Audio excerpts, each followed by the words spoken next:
நிறைய பேருக்கு மனசுல ஒரு கேள்வி இருக்கு. நான் நீதி நேர்மையா வாழுறேன், ஆனா என் வாழ்க்கையில முன்னேற முடியல. ஆனா அநியாயம் அக்கிரம் பண்ணுறவன் தான் வாழ்க்கையில நல்லா இருக்கான்.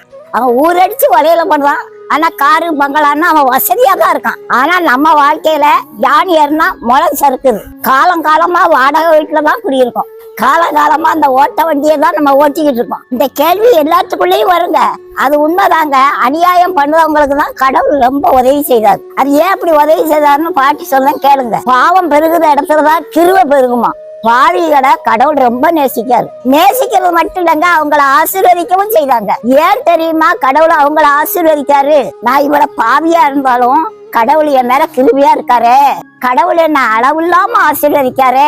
நான் பாவத்தை விட்டு பரிசுத்தமா வாழ போறேன்னு அவன் மனம் திரும்பி பரிசுத்தமா வாழுறதுக்கு தான் கடவுளை அவனை ஆசீர்வதிக்காரு. ஆனா அந்த கடவுளோட கிருபை எப்போதும் அவனுக்கு கிடைக்காதுங்க. கெட்டவனுக்கு கடவுள் நிறைய அள்ளி அள்ளி கொடுப்பாருங்க. அவன் மனம் திரும்பலைன்னா அவனை கண்டிப்பா கைவிட்டுருவாருங்க. நீதி நேர்மையா வாழ்றவங்களுக்கு நிறைய கஷ்டங்கள் இருக்குங்க. ஆனா ஒரு நாளும் கடவுள் உங்களை கைவிட மாட்டாருங்க. அவன் ஆசீர்வாதமா இருக்கான்னு நீங்க அவன மாதிரி கெட்டவனா ஆகக்கூடாது. நீங்க உங்க உத்தமத்துல உறுதியா இருங்க. ஏற்ற வேலையில அவனோட உங்களை கடவுள் ஒசத்துவாரு. அநியாயமா வாழ்றவனை பார்த்து ஒரு நாளும் பொறாமப்படாதீங்க. அநியாயக்காரனுக்கு நிம்மதியான தூக்கம் வராதுங்க. அநியாயம் பண்ற மேல ஒரு கரப்பாம்பூச்சி விழுந்தாலும் பயந்து போய் எந்திரிச்சிருவாங்க. ஆனா உங்களை அடிச்சு எழுப்புனாலும் எழுப்ப முடியாதுங்க. நீங்க நிம்மதியா கொரட்டை விட்டு தூங்குவீங்க. இப்போ உங்களுக்கு புரியுதா அநியாயம் பண்ண எப்படி ஆசீர்வாதமா இருக்கான்னு?